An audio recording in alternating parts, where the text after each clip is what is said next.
I'm Dr. Mark Thornton. I'm a senior fellow here at the Ludwig von Mises Institute. And my talk this morning is 350 years of economic theory in 50 minutes. Wow.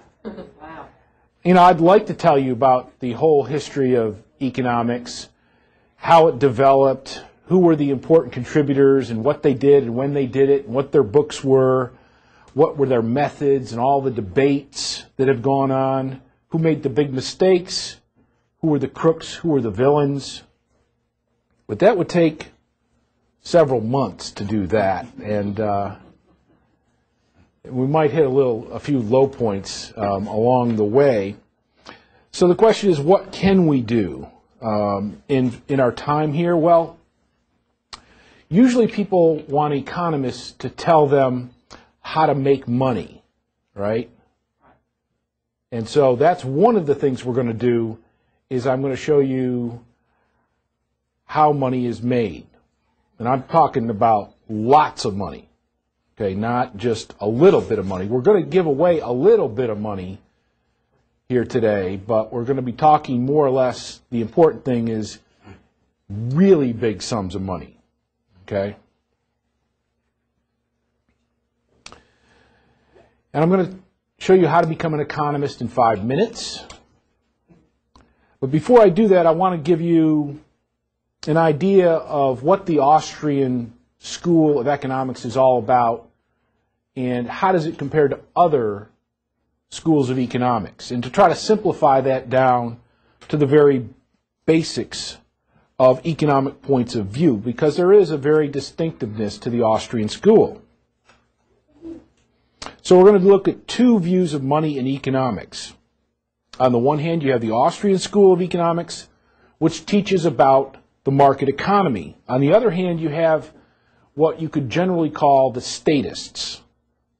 And this would include everybody else, the Marxists, the socialists, the communists, the Keynesians, the fascists, the mercantilists, the interventionists, which was mentioned on the movie here earlier, and just about everybody else, who, even those people who might consider themselves market-oriented, but except in their area of expertise. So, for example, we could have a market-oriented economist who worked at the Federal Reserve Bank, but only as long as that economist espoused government control of money and banking. Okay, so everybody else is going to be the statists. Now, the Austrian school is a champion of economic theory and the market economy. We have found that everything that is worth having is produced within the market economy and available to everyone, including money, jobs, security, justice, goods and services. Everything that's worth having is produced in the market economy. In addition, exchange in a market economy benefits all parties and harms none. So in an exchange of goods or services for money, both parties benefit and no one is harmed. So Austrians find the market process to be not only efficient, but also to be a just system. As such, we are the champions of individual liberty, private property, and honest money. We believe that it is the market economy that produces prosperity and nothing else. The statists, on the other hand, are generally apologists for government intervention and control. For you students out there, and you parents as well, in a typical college course in economics, you will be told all of the shortcomings of the market economy and all the possible government remedies for those problems. Generally, the cry is always for more government intervention to cure various social problems. More government regulation, more government spending, more government subsidies, more government price controls, all across the board.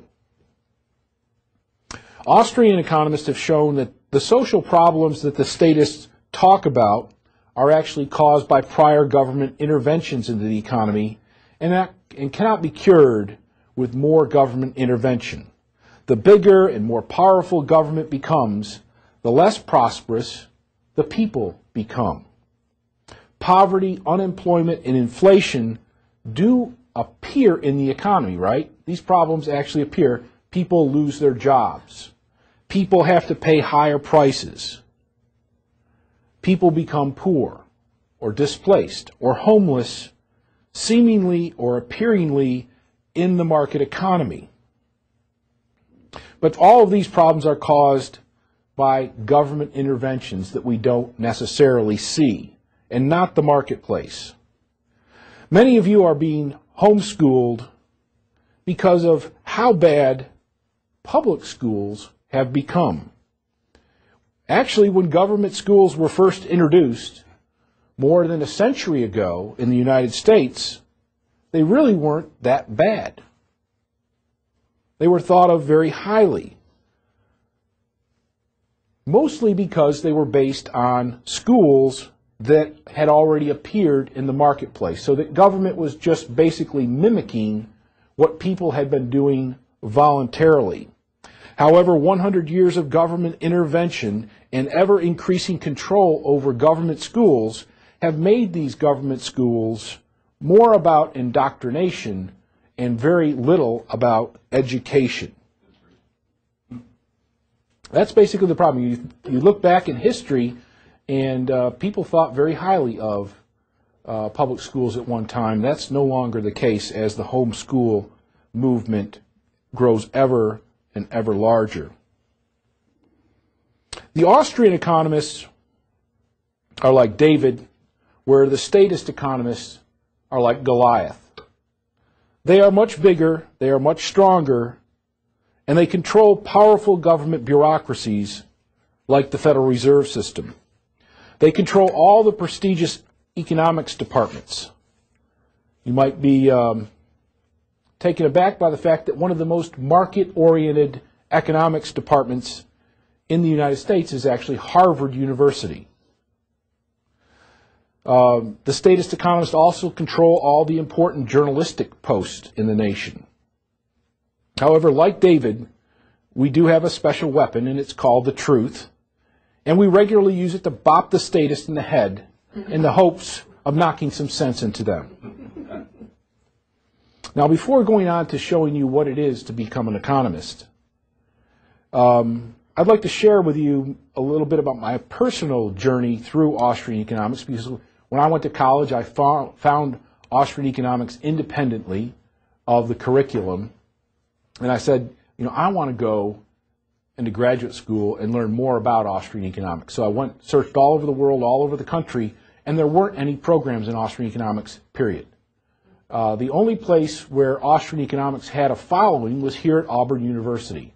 So in 1982, I got in my little Ford Fiesta with all my possessions and drove from Geneva, New York to Auburn, Alabama, and enrolled in the graduate program here at Auburn University. And it was a good program back then. We had a lot of free market economists and a couple of Austrians. But I was told in the course of the first semester that Austrian economics was really a thing of the past. That there were only about a dozen Austrian economists left in the world.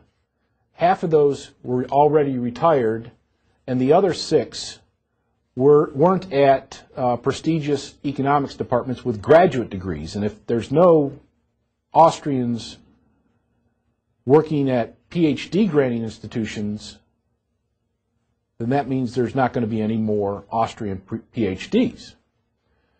So it was very disheartening. I was told by one of my professors that the Austrian theory of the business cycle was a grisly embarrassment. And so I was very dejected at that time in my first year in graduate school. It looked hopeless.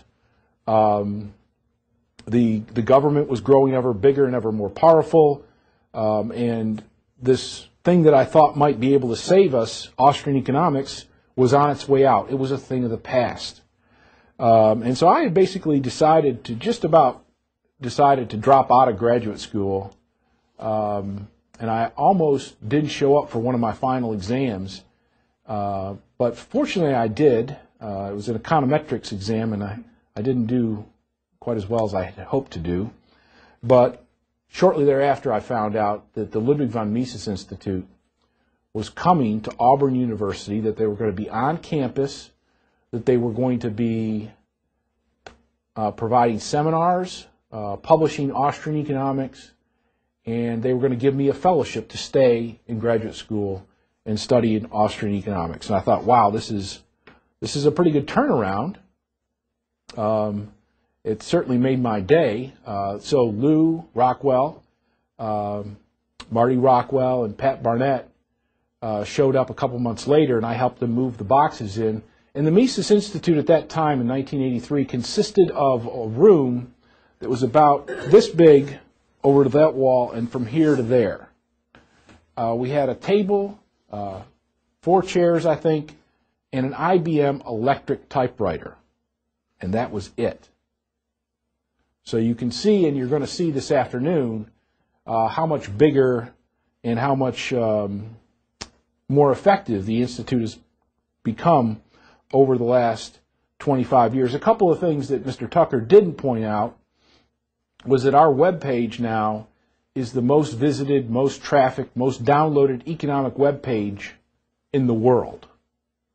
And the Wall Street Journal recently visited us this year and wrote up a story about the Institute, which appeared in August of this year, which showed how much influence the Institute is not just having here in the United States, but around the world with young intellectuals. So despite our minority status, our underdog status, we are making gains, we are taking ground, we are making progress, and you're all welcome in to join in the fight. And to that end, I'm going to now make you an economist, and then we'll go on to make some money. Almost all economic fallacies result from the fact that people only consider the immediate impact of a policy on a particular group of people. The economists, the good ones anyways, always consider how a policy, a government project, or a piece of legislation would affect all other groups, and what are the long-run effects that we can expect from those particular policies. For example, let us say that we pass a law that everyone in this room should get $1 million. Okay? That's the law. Everyone gets $1 million. Well, this is going to allow each and every one of you to go out and get a good education, to purchase a nice home, to buy great medical care, to have the time to develop your talents and skills, have time to devote to your family, charities, public works, whatever it happens to be, explore your various career choices. Everything is taken care of. All the bases are addressed. It must be a great policy because it's positively affected everyone that it was designed to affect. But what this leaves out is everybody else. It means 25 or $30 million in higher taxes for everybody else. It means $25 million of lower take-home pay for the other taxpayers. It means less food for those families to eat. It means fewer repairs on their homes and automobiles. It means that they'll have a lower standard of living so that you can enjoy a higher standard of living. It means that other people are going to want to become millionaires too, right? The easy way, via a government grant. More people who get these government grants, the higher tax rates will have to go. Eventually, the government's going to have to hire more and more bureaucrats to collect these taxes, to select the recipients of these grants, to monitor their behavior. Because, of course, if you start giving away millions of dollars to people, they're probably going to get lazy and slothful and so on. Higher taxes in the economy means that workers will have to be fired, or prices of goods will have to be raised dramatically. And, of course, if you take this policy to the extreme,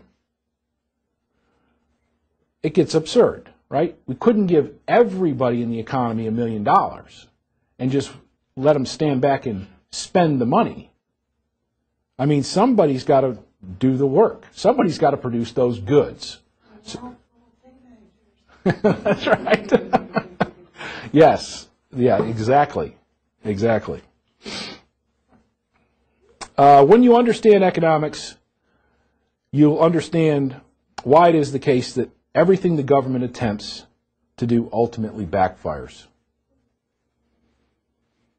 Let's take the example of the minimum wage. It's something that's currently back in vogue. Gubernatorial candidates are talking about raising or creating a new Alabama minimum wage, and it's actually being discussed and talked about all over the country, about raising the minimum wage at state and national levels. Now, if we look at the direct and immediate effect on the group that it impacts, the impact is positive. People who earn the minimum wage are now going to see their wage rates rise in conjunction with that new law. If you ask them, are they for it or against it, they're going to say they're for a higher minimum wage. But if we look beyond the immediate effects and we look at the indirect effects and the effects on other people, what do we see happening? Well, a higher minimum wage means that some people who are making the minimum wage are going to have to lose their job. Because if you're just making the minimum wage and you're just producing enough production for the firm to cover that wage rate, if we raise the wage, some people are going to have to be let go. And the people who are let go typically, not always, but typically are the least advantaged people in the workplace. The least productive, the least educated, minorities in particular can be discriminated against as a result of the minimum wage. And so the attempt of the minimum wage is supposedly to help the least advantaged people in the economy. What it ends up doing is hurting the very least advantaged workers in the economy, keeping them out of the workforce and maybe causing a lifetime of living on welfare rolls. If we look at who the policy helps, this is a little harder to see, but raising the minimum wage actually helps high-wage workers, union workers, manufacturing workers, higher-skilled workers who compete in some sense with the low-skilled, low-wage workers.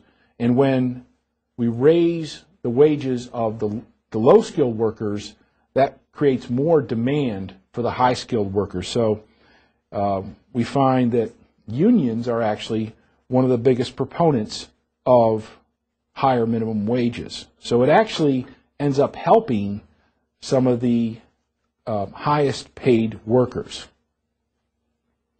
So we have to look beyond the direct and immediate effects. We have to look at the indirect effects. We have to look at the longer run effects and what it does to people's incentives. When you understand economics, you will understand why it is the case that everything the government attempts to do ultimately backfires. The more it spends on government schools, the less education we get. The more it spends on research, the less technology we get. The more it spends on medicine and healthcare, the less healthy we end up being, and the less access we have to healthcare. The more it spends on NASA, the less progress is made in space. The more it spends on the military, the less secure we become. Now, I realize that some of these statements are going to sound contradictory to you or politically charged. All as I ask is that you examine them over time with your new economic lenses and see whether or not they are true. Okay, now we're going to do a little bit here about making some money. I'm going to ask for some volunteers here from the students, and this is kind of be like a game show format. Okay, so I'd like the Auburn person. Any other Auburn fans here? Okay, there's another Auburn one. And there's another Auburn one. Okay, we'll get you up here in the three chairs. And then we need some alternates to help these three people. How about you, and you? And you'll stand behind these three contestants. Now, this game is actually pretty straightforward. I have these envelopes. We're going to do 3 rounds. The contestants will open the envelopes and choose. There's 2 coins in each envelope, and they're going to choose to keep one of the coins.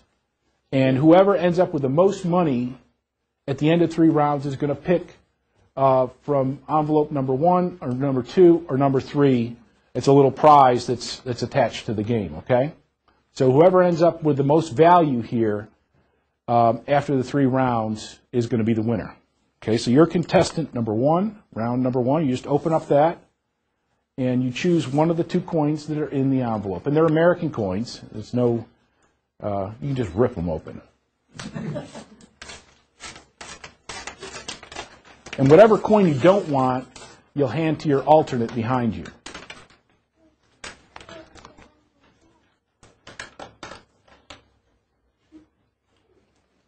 Okay, round number 2.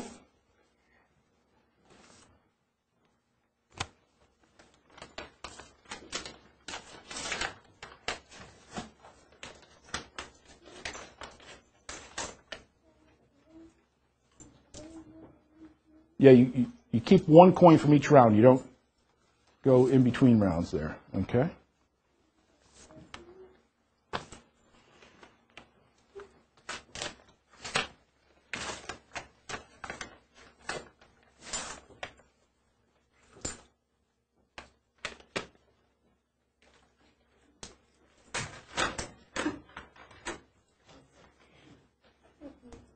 Okay, let's see what the contestants chose here.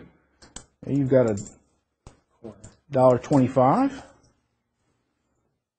$1.25, and $1.25. Let's see. Let me see what you get. You got 2 dimes and a quarter. What did you guys end up with? 2 dimes and a quarter. Oh, but you actually ended up with the pre-1964 coins, and so this dime is actually worth $1, and this quarter is actually worth over $2. So the winners, I guess, are the 3 alternates in the back here. Okay, so we'll go ladies first. You can pick one of the 3 cards.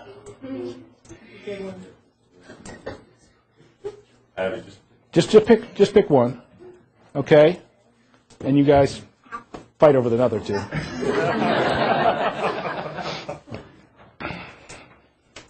Okay, and you can all return to your seats. Can I keep the coins? Yeah, you keep the coins.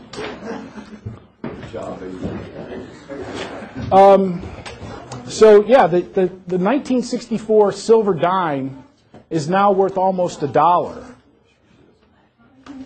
The current dime, of course, it doesn't have any silver content to it, so it's only worth a dime, basically. And so the point of this little exercise is to show you the difference between what honest money is in gold and silver and what we have in the current monetary system. Our original U.S. dollar, if you had the original U.S. dollar, it would be worth about 35 of today's dollars. So that our dollar has actually lost about 97% of its purchasing power. And if we look back at American history to, say, 1890, the 1890 dollar was worth almost exactly the same purchasing power as $1 in 1790. So 100 years went by and you have the same purchasing power. Now, the dollar in 1990 was only worth about 7% of the 1890 dollar. So during the period when we went off of gold and stopped issuing silver coins, instead of the value of the dollar staying constant, it lost 93% of its value over that century. Since 1990, it's lost 50% of that remaining 7%. So what this indicates to Austrians is that process isn't going to stop, that our dollars are going to continue to lose value and ultimately may become worthless. Okay? That happens very often with paper money, is not only does it change in value and lose value, but it can actually become completely worthless. This has happened in recent times in Bolivia. It's happened in Yugoslavia. It happened in Iraq. It happened in the Civil War in the Confederacy. All of those currencies became completely worthless. Actually, the Confederate currency is actually doing much better today than the U.S. dollar. The Confederate currency is actually increasing in value, and to show you how bad off the U.S. dollar is, the Confederate dollar is now worth about $8 U.S.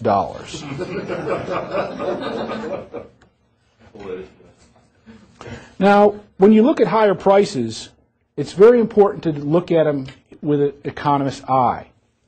What causes our money to lose purchasing power? Most people are under the impression that it's just a part of the market process, that things are just always becoming more expensive, that it's just natural for this to happen because it's been happening that way ever since. But that's really not the case. And so when we look at the market economy, we want to see, well, let's see, in some cases, prices are going down. Okay? If we look at clothing, computers, electronics, pencils, things of that nature, things that are completely in the marketplace, they're actually going down in price. Well, now there's other areas where the government is heavily involved, where they regulate, they restrict, they have controls, they have taxes, subsidies, places like education, healthcare, and energy, where the government is so heavily involved, restrictive, regulated, and taxed. Those are areas where the prices in the market are going up.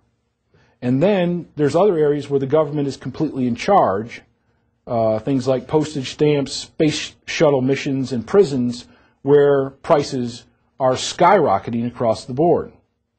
So if you look at the level of government involvement, you can kind of get a rough idea of where prices are going up and where prices are going down. But the reason that prices are going up in general is because of monetary inflation by the government itself.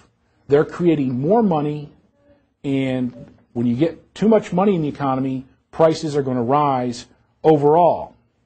Since we had the Federal Reserve System established in the U.S. in 1914, the amount of money in the U.S. economy has increased 500 times. I mean, that's 50,000%. Okay, from $20 billion to $10+ trillion. Okay, so we've got lots and lots and lots of monetary inflation, and it's just a new version of the same old thing. In the old days, kings would, whenever they get tax revenues in, they would clip the coins, and they would take all those clippings and make new coins out of them. So if the king took in 10 coins in tax revenue, he would end up being able to spend 11 coins because he made that new coin from the clippings. And of course, people caught on to that. I mean, you see a hole in your coin, it's pretty obvious that something's wrong here.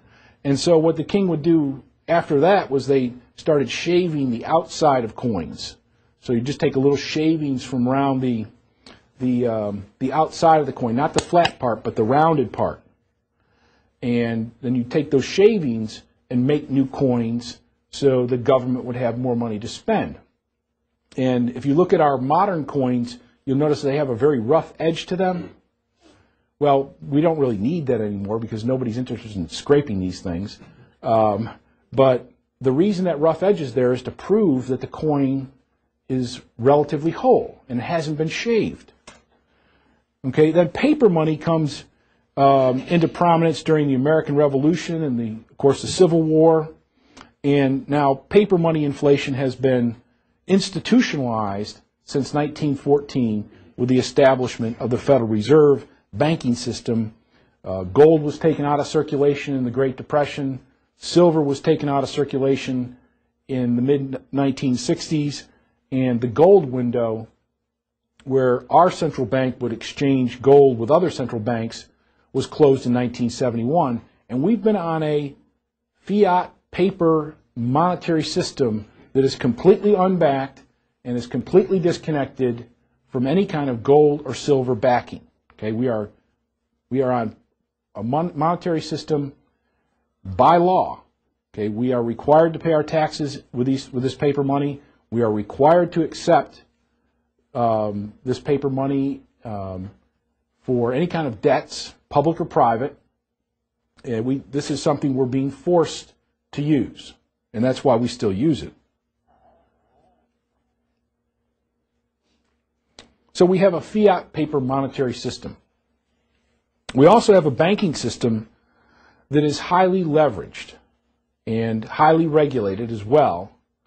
But a lot of people are surprised when this leveraging effect is explained to them. It makes people feel uncomfortable, and they would rather have this sort of fairy tale version of what banking is all about. When you think of your checking account, you think of your money is in that bank, and I can go get that money anytime I want. And I tell my students, do you really think that they have a vault in there with your money, and it's like on a shelf, and it's got your name written in front of it? And that's the way people like to feel it. But the money isn't really there. We have what's called a fractional reserve banking system. And it means basically there's no money in the bank. The banks hold money just like Walmart holds money, just enough to make change. But they don't have a huge storehouse of bank money. Most of their reserves, especially in the big banks, are in electronic format with the Federal Reserve itself. And the system depends upon the idea that not everybody is going to want all their money at the same time. So the modern form of inflation, and this is really the most important thing to understand about money and banking, is that it's an electronic form of inflation. It's not clipping, it's not shaving, it's not printing. They don't print money inflation nowadays, they just create it electronically. And how the Fed does this is that they buy government bonds from banks, and then they tell the bank, we've got reserves for you at the Fed. You've got an account, we've added money to it. We haven't really added money to it, we've just put some more zeros in there. And so that's how they electronically increase the money supply, is just by writing money into existence. And so when you want to learn what the real secret of the Federal Reserve is, that's it. They buy government bonds with electronic bookkeeping entries. So the government spends money, they borrow to pay for it, and then they buy their own government bonds back with an electronic bookkeeping entry. And I teach money and banking courses, and we go through this whole thing about money and banking over the course of an entire semester, and people come up and they say, I still don't get it. There seems to be something wrong here. And I said, there is something wrong here. They are ripping us off. And so that is one of the secrets of inflation. It's monetary inflation is causing price inflation. And in the modern electronic era, that's how inflation is done. It's done electronically with a bookkeeping entry. Higher prices have their problems. It's not just that prices are going up. Higher prices make accounting difficult. They make long-term contracting difficult. They make entrepreneurs' economic calculations more difficult. But the first secret of inflation is that monetary inflation at the Fed causes price inflation. The second secret, which you can't really see, you can feel it, you can't see it, is that inflation secretly redistributes money from some groups of people to other groups of people. Some people are hurt by inflation. Some people are helped by inflation. A lot of it depends on how soon you can get your hands on the money as it comes into the economy. If you're the person who first spends the new money, then you're buying all your stuff before prices go up. And so you're getting a great deal, but as prices rise and the money filters through the economy, the people who get the money at the end or don't get it at all are going to be hurt because they're paying higher prices. Their real income is drawn down. So that the people who are hurt the most are people on fixed incomes, people in retirement, for example, people who work for a living and are on who earn wages and salaries, and of course wages and salaries only get adjusted to inflation after the fact. People who buy things like education, housing, energy are hurt due to inflation because they go up, those prices go up the most.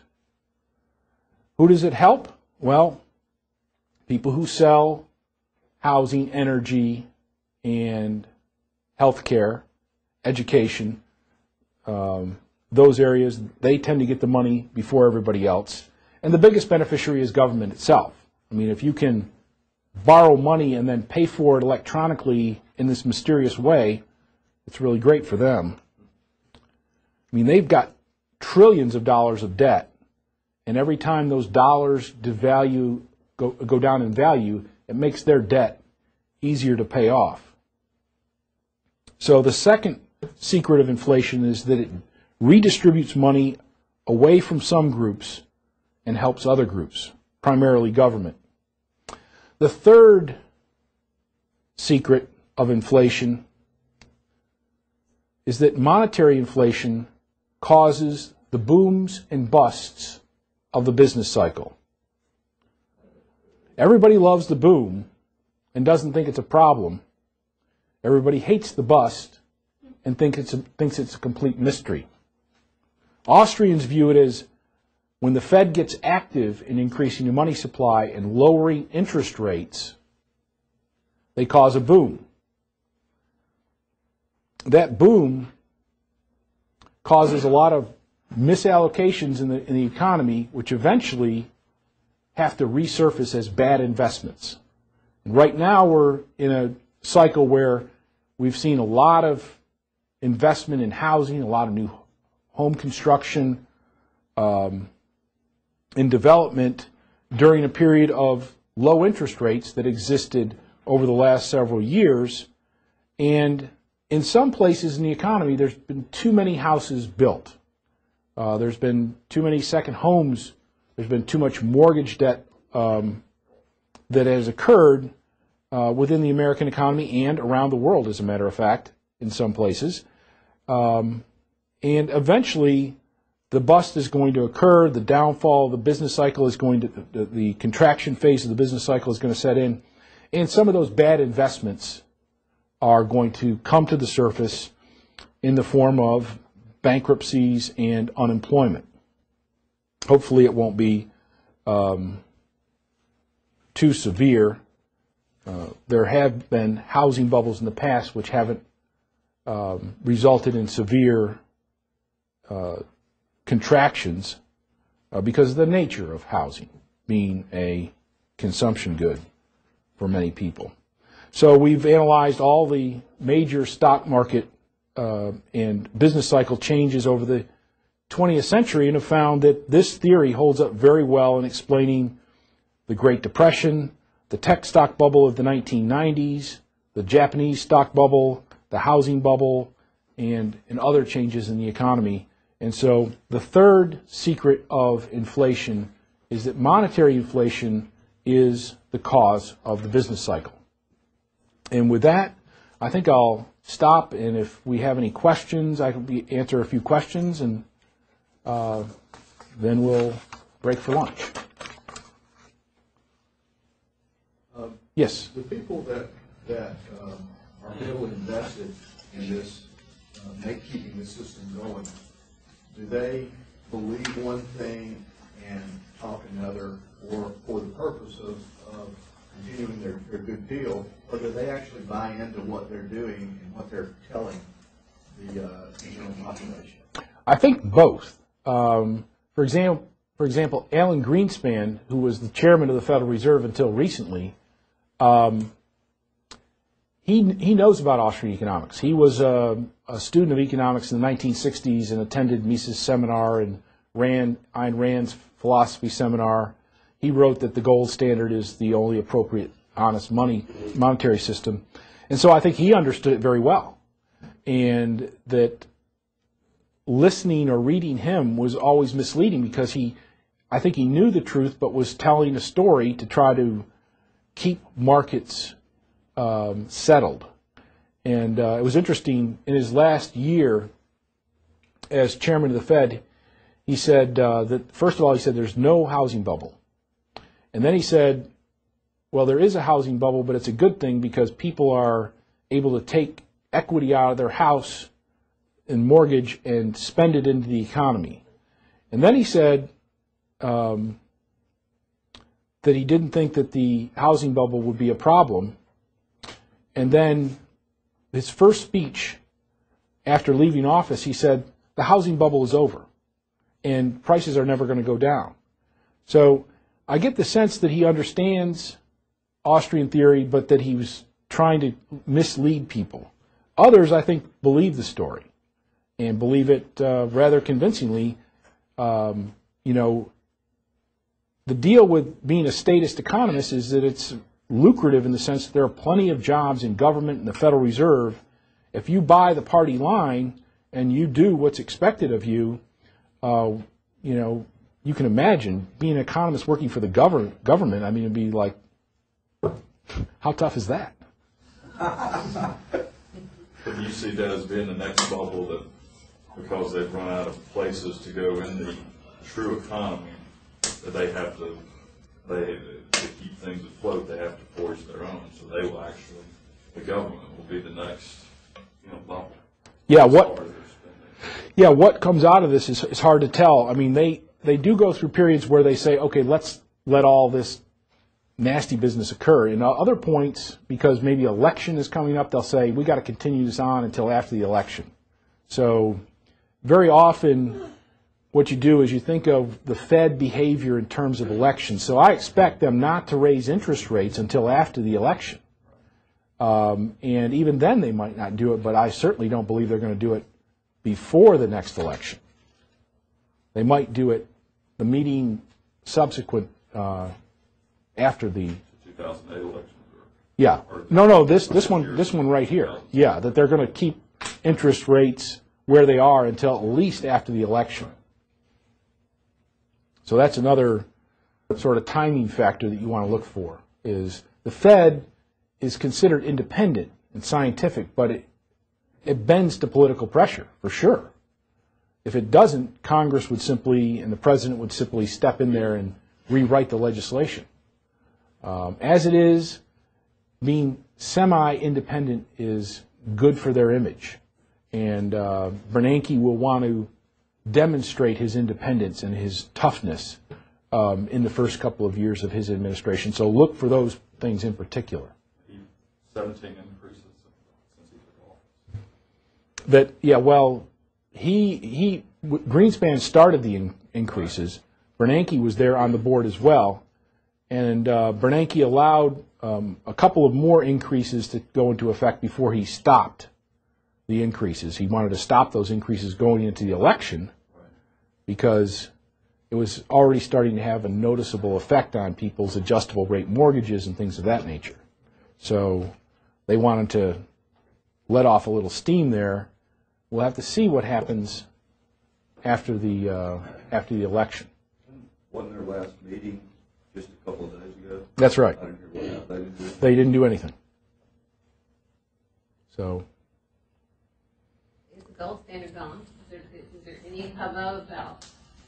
I know it would create trouble for the government because they couldn't make all that money with their scam going on, but there's got to be lone voices out there talking about tying it to something.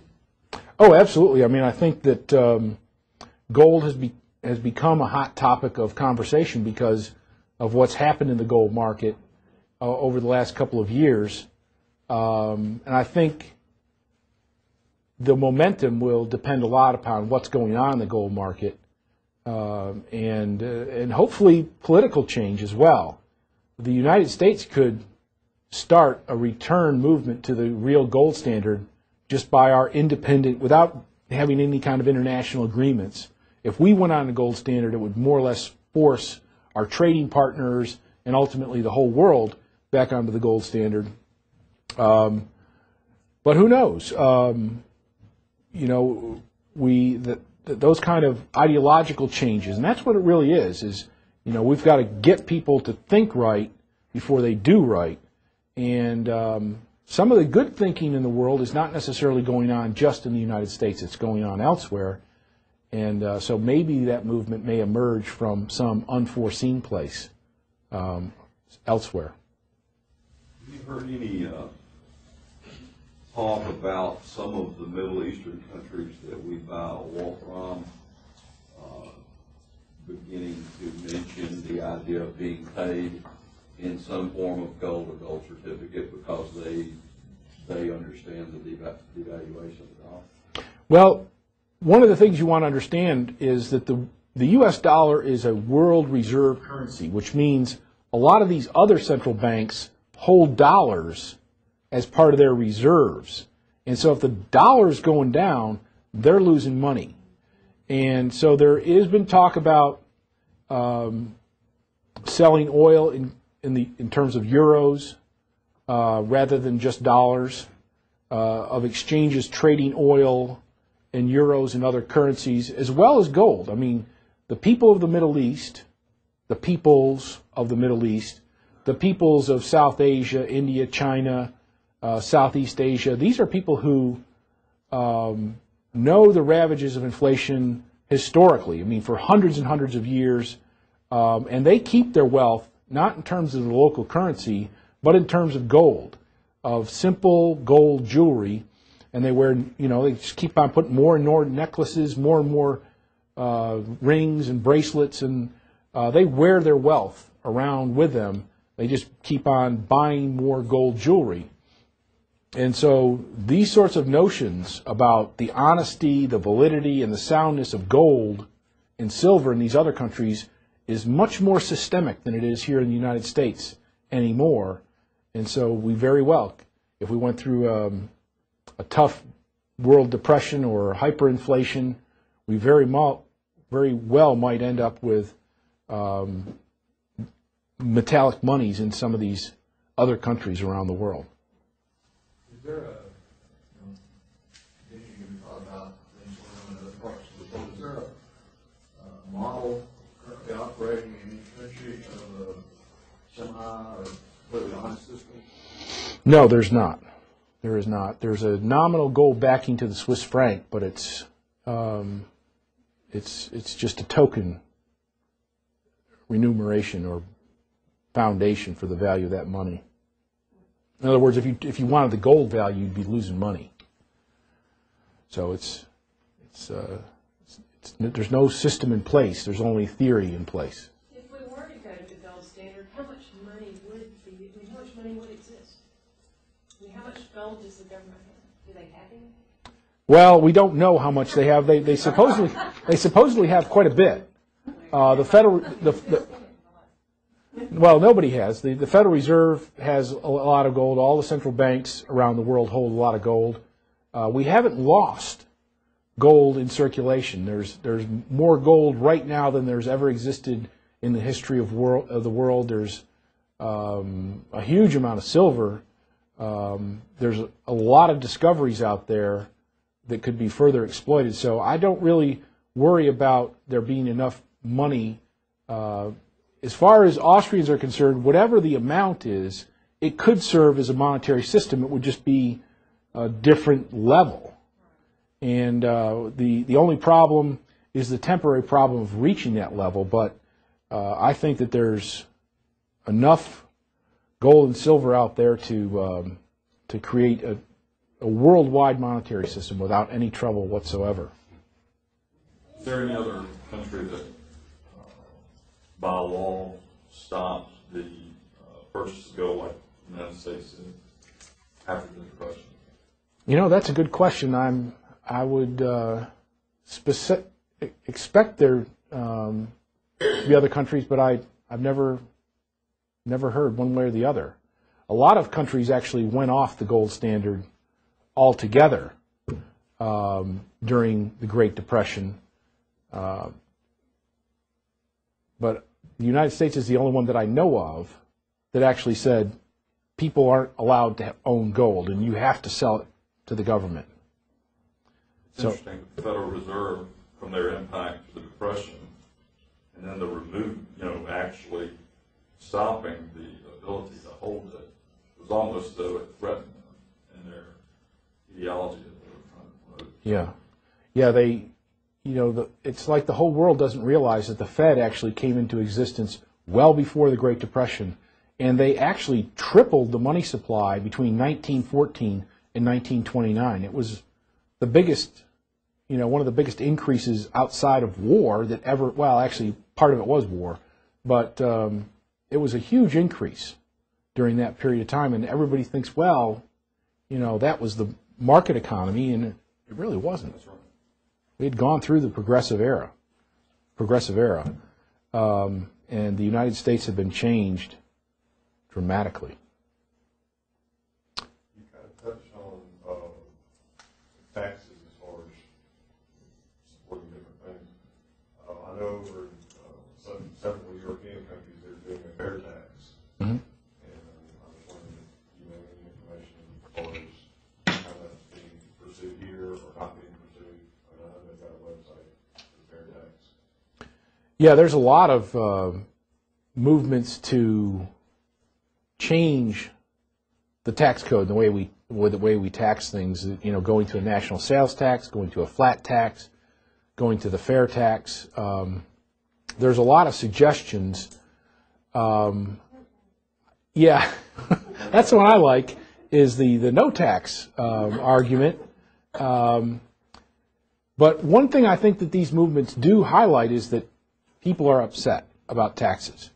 They realize they're unfair, they're too high, and they're hopelessly clumsy and antiquated. So that I think it's a good sign that there are these movements, but I always stress the need for lower taxes, to eliminate certain taxes altogether, and to make the movement downward in every and all cases, and not to create inner battles between one group and another. And I think those movements do highlight the problem, but I think the solution is always and everywhere to just think downward and to never let them adopt a new tax with the idea that it'll eventually roll back some other tax. Never do that. And you can even vote against a tax, and then the governor will go ahead and pass his own tax without your permission anyway. Okay, one more. Well, I was just going to ask if there's ever been a successful system in place that the perfect system. No. We don't have perfection, and we always want to think in terms of improvement and progress. And advocates of the free market economy, think that it would do a great deal in terms of cleaning up a lot of what the government's done wrong, of putting things back in order, eliminating chaos from society, and returning liberty and society to normal patterns. But we also think in terms of you're going to constantly address new problems, and you're also going to be constantly having the ability and the outlet for progress. And so, it's the same way with our economic theory. It's not perfect. We don't know the answer to everything, and there's things that we haven't come across that we need to extend the theory to. So it's not really a matter of ever shooting for perfection. It's always shooting for what human beings can do.